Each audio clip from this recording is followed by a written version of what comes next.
Boas tardes, boas noites.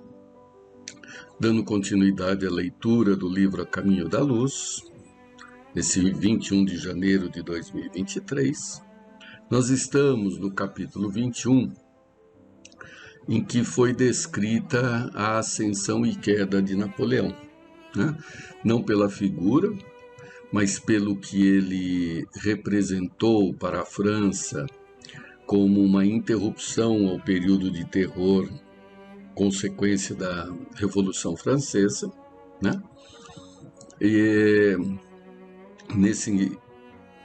nessa oportunidade nós vamos ler, antes de dar continuidade, há uma mensagem do irmão X fazendo referência justamente a Napoleão. Então, retomando, a Revolução Francesa derrubou a monarquia, o povo assumiu o poder, logo em seguida, nos 8, 9, quase 10 anos seguintes, a turbulência social e política era grande, de forma que os revolucionários iniciais passaram também a ser guilhotinados, e vem o Napoleão e estabiliza a França,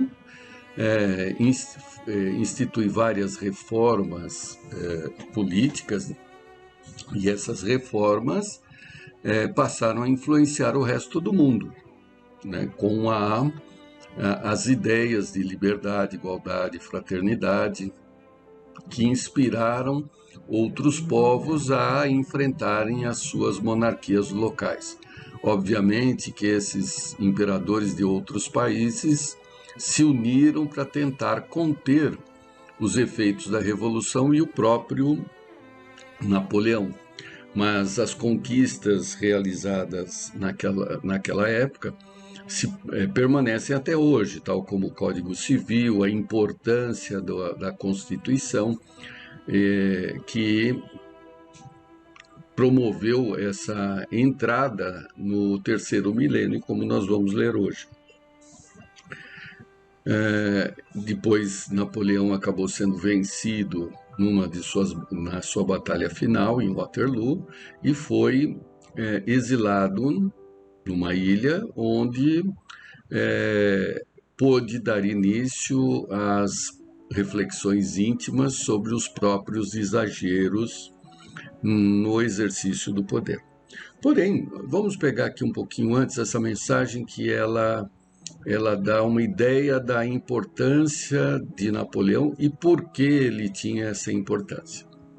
Então, essa mensagem é do irmão X, né, psicografada pelo Chico Xavier. Kardec e Napoleão. Logo após o Brumário, que é a data 9 de novembro de 1799, praticamente 10 anos, um pouco mais de 10 anos depois da queda da Bastilha, quando Napoleão se fizer o primeiro cônsul da República Francesa, reuniu-se na noite de 31 de dezembro de 1799, no coração da latinidade, quer dizer, na França, nas esferas superiores, grande assembleia de espíritos sábios e benfeitores para marcarem a entrada significativa do novo século, que seria 1800. Né? Esse coração da latinidade é representado na França, mas ele tem o correspondente na espiritualidade. Né? Continua irmão X. Antigas personalidades da Roma imperial, pontífices e guerreiros das Gálias, figuras da Espanha, ali se congregavam à espera do expressivo acontecimento. Então, o que acontece? Ele ia receber a condição de primeiro cônsul, né, como encarnado. Mas existia toda uma assembleia espiritual naquele evento.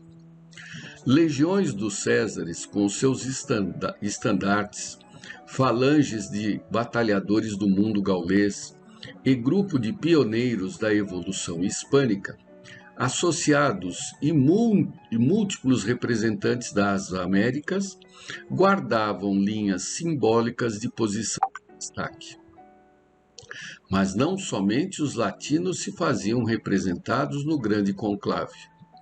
gregos ilustres, lembrando as confabulações da Acrópole gloriosa, israelitas famosos, recordando o Templo de Jerusalém, debutações e germânicas, grandes vultos da Inglaterra, sábios chineses, filósofos hindus, teólogos budistas, sacrificadores das divindades olímpias, renomados sacerdotes da Igreja Romana e continuadores de Maomé, ali se mostravam, como em vasta convocação de forças da ciência e da cultura da humanidade. No concerto das brilhantes delegações que ali formavam, com toda a sua fulguração representativa, surgiam espíritos de velhos batalhadores do progresso, que voltariam à liça carnal e seguiriam de perto para o combate à ignorância e à miséria, na laboriosa preparação da nova era da fraternidade e da luz. No deslumbrante espetáculo da espiritualidade superior, com a refulgência de suas almas, achavam-se Sócrates, Platão, Aristóteles, Apolônio de Tiana, Orígenes, Hipócrates, Agostinho, Fénelon, Giordano Bruno, Tomás de Aquino, São Luís de França, Vicente de Paulo, Joana d'Arc, Teresa d'Ávila, Catarina de Siena, Bizet, Spinola, Erasmo, aqui Spinola deve ser Spinoza, Erasmo, Milton, Cristóvão Colombo, Gutenberg, Galileu, Pascal, Swedenborg e Dante Alighieri, para mencionar apenas alguns heróis e paladinos da renovação terrestre e, em planos menos brilhantes, encontravam-se no recinto maravilhoso trabalhadores de ordem inferior, incluindo muitos dos ilustres guilhotinados da Revolução, quais Luís XVI, Maria Antonieta, Robespierre, Danton, Madame Roland, André Chenier, Bali, Camille Desmoulins e grandes vultos como Voltaire e Rousseau. Deu para imaginar o encontro de todas essas figuras numa mesma situação em torno de Napoleão, em torno da figura que ia trazer uma estabilidade à nação. Após aquele período de terror, foram anos de perseguições mútuas sangrentas, né? Continua. Depois da palavra rápida de alguns orientadores eminentes, invisíveis clarins soaram da direção do plano carnal. E em breves instantes, do seio da noite, que velava o corpo do ciclópico do mundo europeu, emergiu, sob a custódia de esclarecidos mensageiros, reduzido cortejo de sombras, que pareciam estranhas e vacilantes, confrontadas com as feéticas irradiações do palácio festivo. Era um grupo de almas ainda encarnadas que, constrangidas pela organização celeste, remontavam a vida espiritual para a reafirmação de compromisso. Então, nós estamos falando aqui de uma assembleia de 31 de dezembro de 1779, na qual estavam presentes esses que nós mencionamos através de Emmanuel, e em sono os encarnados se desprenderam e se dirigiram a esta assembleia. Foram conduzidos, né? À frente vinha Napoleão, que centralizou o interesse de todos os circunstantes. Era bem o grande corso, com os trajes habituais e com o seu chapéu característico. Recebido por diversas figuras de Roma, da Roma antiga, que se apressavam em oferecer-lhe apoio e auxílio, o vencedor de Rivoli ocupou radiosa poltrona, que antemão lhe fora preparada. Entre aqueles que o seguiram na singular excursão, encontravam-se respeitáveis autoridades reencarnadas do planeta como Beethoven na música, Ampère na física, Fulton, Faraday, Goethe, João Danton, Pestalozzi, Pio VII, além de muitos outros campeões da prosperidade e da independência no mundo. Acanhados no veículo espiritual que os prendia à carne terrestre, quase todos os recém-vindos banhavam-se em lágrimas de alegria e comoção. O primeiro cônsul da França, porém, trazia os olhos enxutos, não obstante a extrema palidez que lhe cobria a face. Recebendo o louvor de várias legiões, limitava-se a responder com acenos discretos, quando os clarins ressoaram de modo diverso, como se puseram a voar para os cimos nos rumos do imenso infinito. Imediatamente, uma estrada de luz, à maneira de ponte elevadiça, projetou-se do céu, ligando-se ao castelo prodigioso, dando passagem a inúmeras estrelas resplandecentes. Enalçados o solo delicado, contudo, esses astros se transformavam em seres humanos, nimbados da claridade celestial.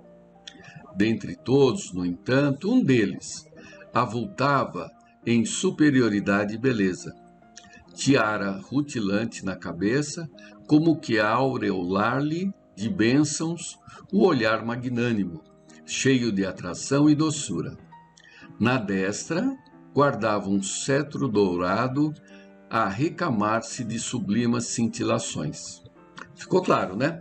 Quer dizer, nesta ponte simbólica aí, estabelecida entre aquele evento e a espiritualidade superior, mais superior ainda, né, começaram a surgir estrelas que cada vez que tocavam o solo daquele local se mostravam como figuras humanas que representavam também personagens da nossa história mundial.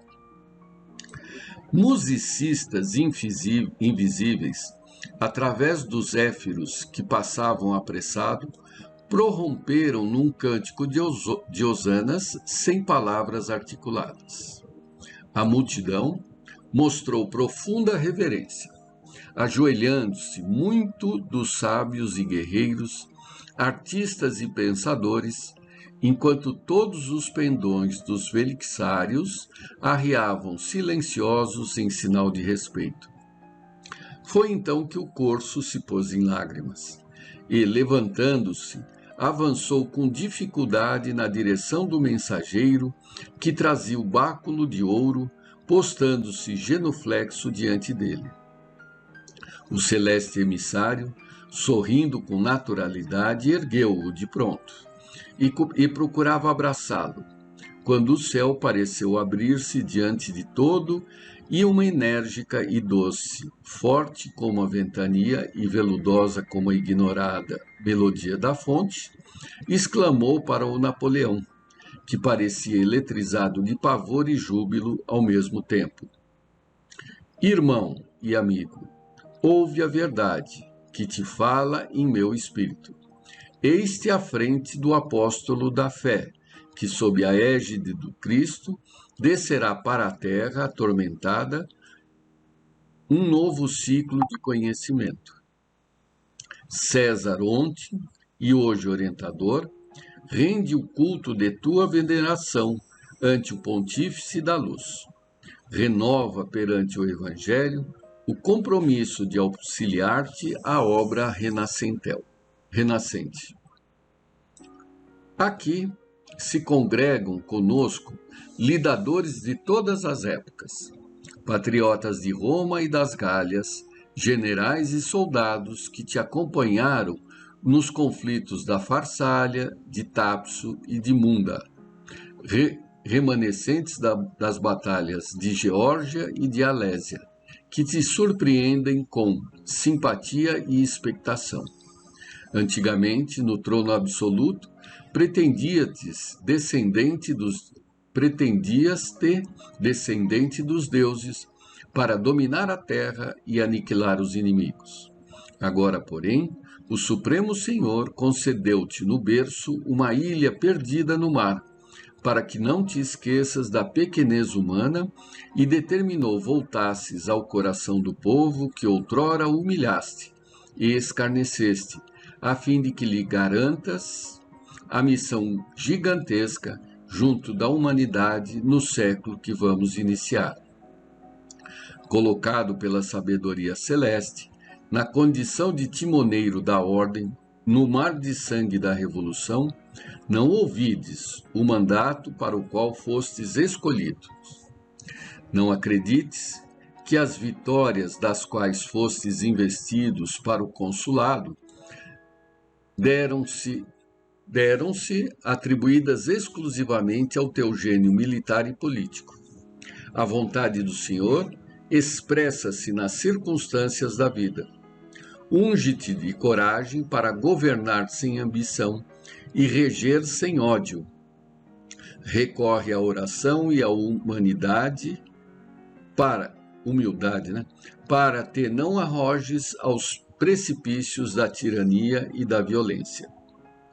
Indicado para consolidar a paz e a segurança necessárias ao êxito do abnegado apóstolo que descortinará a era nova, serás visitado pelas monstruosas tentações do poder. Não te fascines pela vaidade que buscará coroar-te a fronte. Lembra-te de que o sofrimento do povo francês, perseguido pelos flagelos da guerra civil, é o preço da liberdade. Te macules com a escravidão dos povos fracos e oprimidos, e não enlamieis os teus compromissos com o exclusivismo e com a vingança. Recordas que, obedecendo a injunções do pretérito, renasceste para garantir o ministério do discípulo de Jesus, que regressa à experiência terrestre, e vale-te da oportunidade para santificar os excelsos princípios da vontade e do perdão, do serviço e da fraternidade do Cordeiro de Deus, que glorificado, sólido de sabedoria e de amor. Se honrares as tuas promessas, terminará a missão com o reconhecimento da posteridade e escalará horizontes mais altos da vida. Mas, se as responsabilidades forem menosprezadas, sombrias aflições amontoar-se-ão sobre as tuas horas, que passarão a ser gemidos escuros em extenso deserto. Dentro do novo século, começaremos a preparação do terceiro milênio do cristianismo da Terra. Antes de continuar, só um parênteses, né?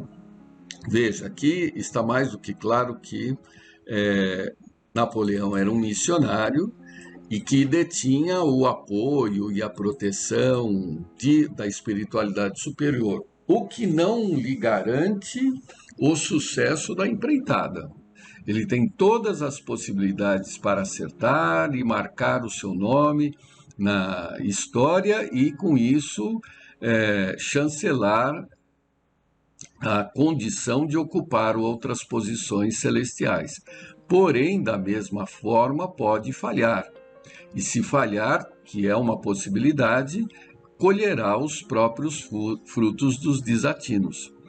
A correlação é exata, é a mesma coisa que acontece conosco, só que em proporções menores, óbvio, né? O nosso campo de ação é muito menor, mas temos todas as condições para acertar, todas, proteção, conhecimento, assistência, mas também, se dermos ouvidos à nossa história pretérita de orgulho, vaidade, egoísmo, iremos fatalmente plantar espinhos que nos ferirão por muito tempo, perdendo principalmente a oportunidade do acerto. Novas concepções de liberdade surgirão para os homens.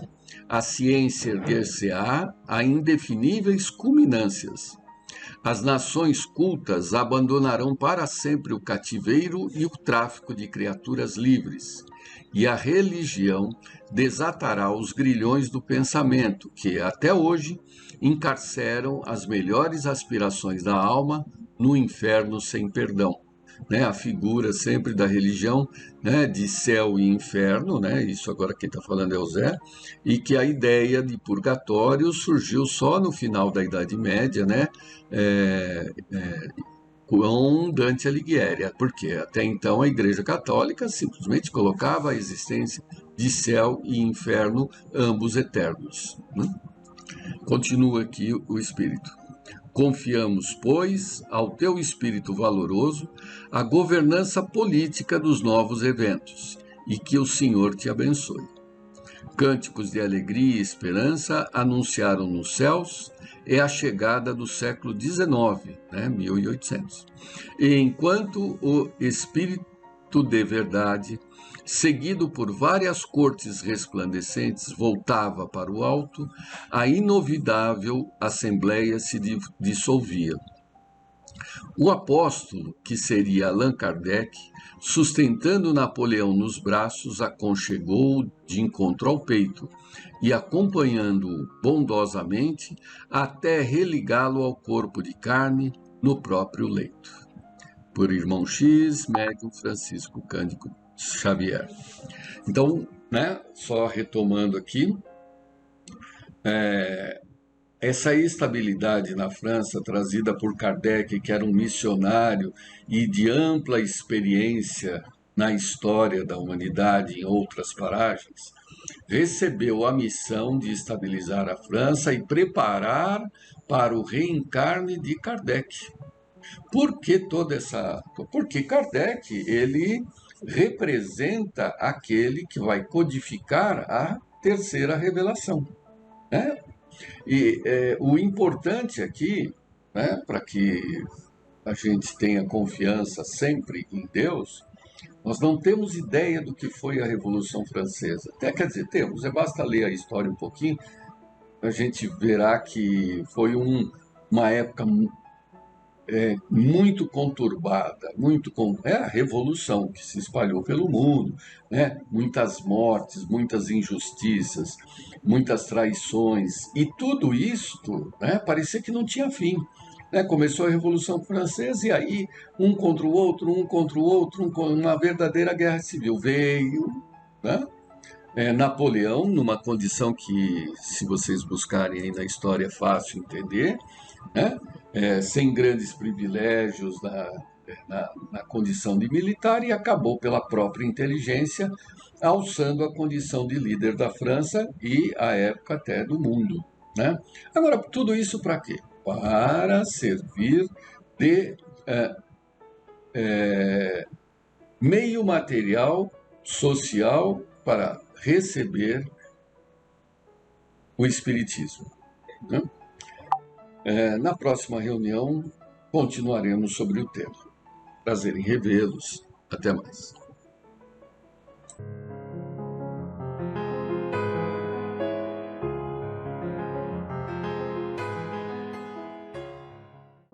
Vamos, queridos companheiros, em mais esse encontro, rogar a Deus nosso Pai e a Jesus nosso Mestre amigo, que nos auxilie no entendimento dessa doutrina de luz que tanto nos auxilia na nossa trajetória evolutiva. O Livro dos Médiuns, por Allan Kardec, no capítulo 14, no item 159, diz: toda pessoa que sente a influência dos espíritos em qualquer grau de intensidade é médium. Essa faculdade é inerente ao homem. Por isso mesmo, não constitui privilégio, e são raras as pessoas que não a possuem, pelo menos em estado rudimentar. Pode-se dizer, pois, que todos são mais ou menos médiuns. Usualmente, porém, essa qualificação se aplica somente aos que possuem uma faculdade mediúnica bem caracterizada, que se traduz por efeitos patentes de certa intensidade, o que depende de uma organização mais ou menos sensitiva. Deve-se notar ainda que essa faculdade não se revela em todos da mesma maneira. Os médiuns têm geralmente aptidão especial para esta ou aquela ordem de fenômenos, o que os divide em tantas variedades quantas são as espécies de manifestações. As principais são médiuns de efeito físicos, médiuns sensitivos ou impressionáveis, auditivos, falantes, videntes, sonâmbulos, curadores, pneumatógrafos, escreventes ou psicógrafos. A partir do item 160, Kardec descreve para nós características dessas espécies de manifestações. Muito interessante que todos estudem, leiam na íntegra. E no livro Diretrizes de Segurança, abre aspas, um diálogo em torno das múltiplas questões da mediunidade, fecha aspas, por Divaldo Pereira Franco e J. Raul Teixeira, vamos encontrar pontos bastante interessantes com relação ao tema mediunidade. São perguntas e respostas, as quais são dadas pelos dois médiuns alternadamente. A primeira pergunta: qual a finalidade da mediunidade na face da Terra? A resposta vem por Divaldo. A mediunidade é, antes de tudo, uma oportunidade de servir, bênção de Deus, que faculta manter o contato com a vida espiritual. Graças ao intercâmbio, podemos ter aqui não apenas a certeza da sobrevivência da vida após a morte, mas também o equilíbrio para resgatarmos com proficiência os débitos adquiridos nas encarnações anteriores.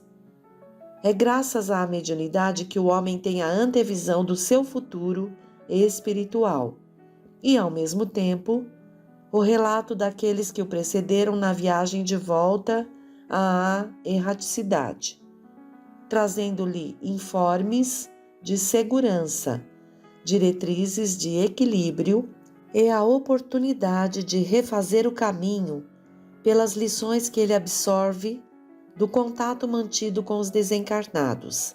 Assim, a mediunidade tem uma finalidade de alta importância, porque é graças a ela que o homem se conscientiza das suas responsabilidades de espírito imortal. Conforme afirmava o apóstolo Paulo, se não houvesse a ressurreição do Cristo, para nos trazer a certeza da vida espiritual, de nada valeria a mensagem que ele nos deu. Vejamos então que pelo livro dos médiuns, toda pessoa que sente a influência dos espíritos, em qualquer grau de intensidade, é médium. E aqui, pela resposta de Divaldo, a mediunidade é antes de tudo uma oportunidade de servir, bênção de Deus, que faculta manter o contato com a vida espiritual. E mais à frente, é graças a ela que o homem se conscientiza das suas responsabilidades de espírito imortal. Cabe aqui então uma reflexão que, independente do tipo de mediunidade ou o grau de mediunidade, somos todos médiuns e devemos buscar essa consciência e essa lucidez a fim de conseguir utilizar de forma mais saudável essa ferramenta que Deus nos deu a cada um de nós encarnados para nos favorecer nessa trajetória evolutiva. A pergunta de número 2, há mediunidade mais importante que outras e médiuns mais fortes que outros? A resposta é de Raul. Verdadeiramente, não pode haver mediunidade mais importante que outras, nem médiuns mais fortes do que outros. Existem médiuns e mediunidades. Segundo Paulo de Tarso, existem os, entre aspas, dons, e ele se refere à visão, à audição, à cura, à palavra, ao ensino, mas disse que um só é o Senhor. Ela provém da mesma fonte, Os indivíduos que psicografam, que psicofonizam, que materializam, poderão todos realizar um trabalho apostolar na realidade em que se encontram. Não é o número de possibilidades que dá importância ao médium. O que engrandece espiritualmente o médium é aquilo que ele faz com os dons que possua. Verificamos que a importância do médium se localiza na honra que tem de poder servir.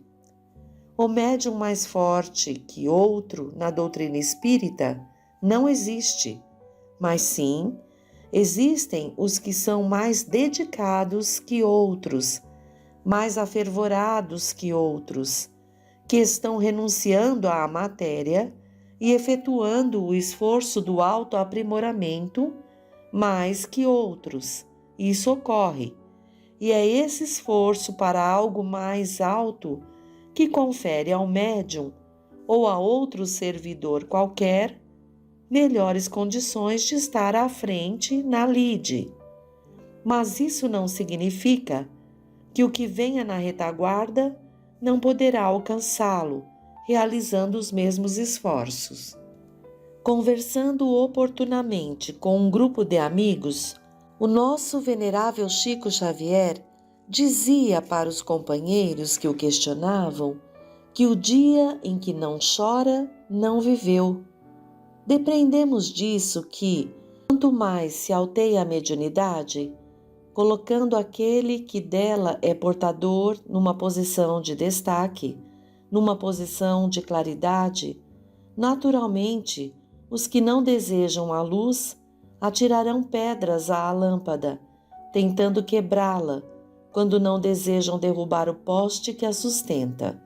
Daí, o médium mais importante será aquele que mais disposto esteja para enfrentar essas lutas em nome do Cristo, médium de Deus por excelência e o mais importante Senhor da mediunidade que nós conhecemos. Não caberá nenhum desânimo a nenhum de nós outros que ainda nos localizamos numa faixa singela da mediunidade, galgando os primeiros passos. Isso porque já ouvimos companheiros que gostariam de receber mensagens como o Chico recebe, desejariam receber obras daquele talante, desejariam ser médiuns da envergadura desse ou daquele companheiro que se projeta na sociedade, mas desconhecem a cota de sacrifícios diários, de lutas, de lágrimas, de renúncias a que eles têm de se predispor e se dispor. Por isso, em Espiritismo, não há médiuns superiores a outros, nem mediunidades mais importantes que outras. Existem oportunidades para que todos nós tomemos a charrua da evolução sem olharmos para trás, crescendo sempre. Então vejam que aqui Raul deixa claro, nós que estamos iniciando o entendimento dessa capacidade, dessa condição que temos como espíritos encarnados, de perceber o plano espiritual e de procurar assim nos conhecer e nos ligarmos sempre com os espíritos amigos para aprendermos a melhor servir em nome de Jesus. Então vejam que não queiramos esta ou aquela mediunidade que fica em destaque, mas que na hora que possamos fazer a nossa prece a Deus, que possamos verdadeiramente dirigir as palavras com sentimento e assim nos ligar ao plano espiritual maior. Essa é a mediunidade, é o esforço que devemos ter e no nosso dia a dia, conforme as provas vão nos alcançando, que possamos estar conscientes, buscar essa lucidez e na hora da dificuldade rogar a Deus, Deus Pai, espiritualidade amiga, esteja comigo, clareie meus pensamentos, que eu possa ter atitudes mais nobres a cada enfrentamento que tenho das minhas provas, das minhas expiações. e devagarzinho, com palavras simples, buscando sempre os ensinamentos do Cristo na leitura do Evangelho, haveremos de ir dando passos mais firmes e certeiros nesta nossa jornada. Voltando ao nosso livro dos Médiuns por Allan Kardec, capítulo 14, na primeira parte, Médiuns de efeitos físicos, vamos ver no item 160. Os médiuns de efeitos físicos são particularmente aptos a produzir fenômenos materiais, como os movimentos dos corpos inertes, os ruídos, etc. Podem ser divididos em médiuns facultativos e médiuns involuntários. Os médiuns facultativos têm consciência do seu poder e produzem fenômenos espíritas pela própria vontade. Essa faculdade, embora inerente à espécie humana, como dissemos, não se manifesta em todos no mesmo grau, mas se são poucas as pessoas que não a possuem, ainda mais raras são as que produzem grandes efeitos, como a suspensão de corpos pesados no espaço, o transporte através do ar e, sobretudo, as aparições. Os efeitos mais simples são os da rotação de um objeto, de pancada por meio de movimentos desse objeto ou dadas interiormente na sua própria substância. Sem se dar importância capital a esses fenômenos, achamos que não devem ser menosprezados. Podem proporcionar interessantes observações e contribuir para afirmar a convicção. Mas convém notar que a faculdade de produzir efeitos materiais raramente se manifesta entre os que dispõem de meios mais perfeitos de comunicação, como a escrita e a palavra. Geralmente a faculdade diminui num sentido à medida que se desenvolve em outro. E no item 161, os médiuns involuntários ou naturais são os que exercem sua influência sem querer, não têm nenhuma consciência do seu poder e quase sempre o que acontece de anormal ao seu redor não lhes parece estranho. Essas coisas fazem parte da sua própria maneira de ser, precisamente como as pessoas dotadas de segunda vista e que nem o suspeitam. Essas pessoas são dignas de observação e não devemos descuidar de anotar e estudar os fatos dessa espécie que possam chegar ao nosso conhecimento. Eles surgem em todas as idades e frequentemente entre crianças ainda pequenas. Buscamos o esclarecimento no livro dos médiuns porque a terceira pergunta do livro que estamos aqui refletindo, Diretrizes de Segurança, é exatamente esta: existe a mediunidade inconsciente? E quem dá a resposta é o Divaldo. Sem dúvida, Kardec classificava os médiuns genericamente em dois tipos, seguros e inseguros. Dentro dessa classificação, os seguros são aqueles que filtram com fidelidade a mensagem, aqueles que são automáticos, sonambúlicos, inconscientes, portanto, por meio dos quais o fenômeno ocorre dentro de um clima de profundidade, sem que a consciência atual tome conhecimento. Podem ser os médiuns conscientes, semiconscientes e inconscientes. Quanto às suas aptidões e qualidades morais, eles têm vasta classificação. Pergunta número 4. Tem o médium inconsciente responsabilidade pelo que ocorra durante a comunicação? Resposta de Divaldo. O fenômeno é sonambúlico, mas a comunicação está relacionada com a conduta moral do médium. Este é sempre responsável pelas ocorrências, assim como em muitas obsessões, quando o indivíduo entra numa faixa de subjugação e perde a consciência. Ele parece não ser responsável pelo que se passa, No entanto, o é por haver sintonizado com aquele espírito que o dominou temporariamente. Está no Evangelho de Jesus o assunto colocado de uma maneira brilhante pelo Mestre, quando diz aos recém-liberados, abre aspas, vai e não tornes a pecar para que não te aconteça algo pior, fecha aspas. Porque o indivíduo que não se modifica permanece numa faixa vibratória negativa e sintoniza com as entidades mais inditosas, portanto semelhantes. Colocando-nos no plano da mediunidade, a nossa vivência moral digna interdita o intercâmbio com as entidades frívolas. As entidades malévolas dificilmente se adentram na casa espírita, que tem um padrão vibratório nobre, porque as defesas impedem que tais espíritos rompam as barreiras magnéticas.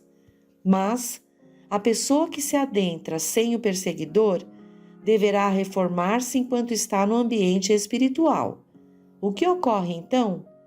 Tal indivíduo, ao invés de acompanhar o doutrinador, de observar e meditar a respeito das lições que lhe são ministradas, por uma viciação mental, continua com os mesmos clichês que trouxe lá de fora, ficando dentro do centro, porém ligado aos espíritos com os quais se afina, mantendo vinculação hipnótica telepática.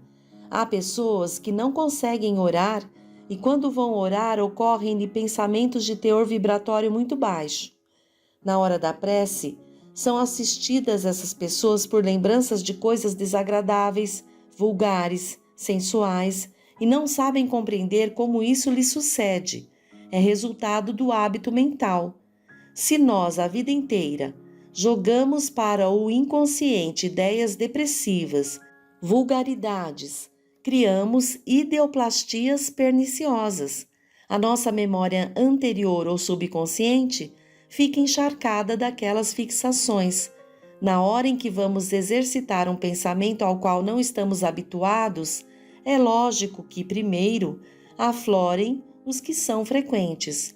Ilustraremos melhor. Temos aqui um vaso comunicante em forma de letra U. De repente, vamos orar ou sintonizar com os espíritos nobres. Pelo superconsciente vem a ideia, passa pelo consciente e desce ao inconsciente.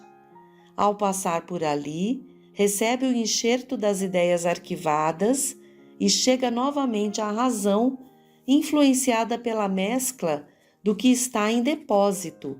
Se pegamos um vaso que está com fuligem, com poeira, e colocamos água limpa, ela entra cristalina, porém sai suja, até que, se perseverarmos e continuarmos colocando a água limpa, ela irá assear aquele depósito e sairá por fim como entrou.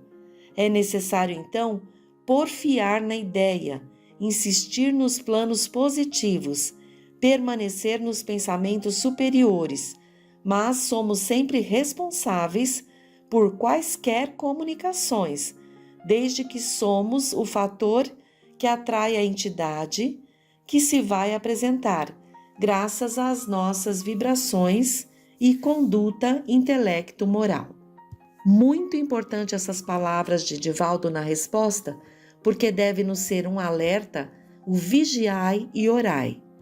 Só assim conseguiremos rebater aqueles pensamentos viciosos que trazemos de tantas encarnações.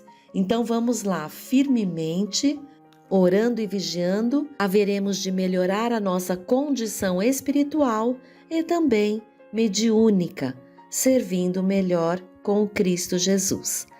Até o próximo encontro.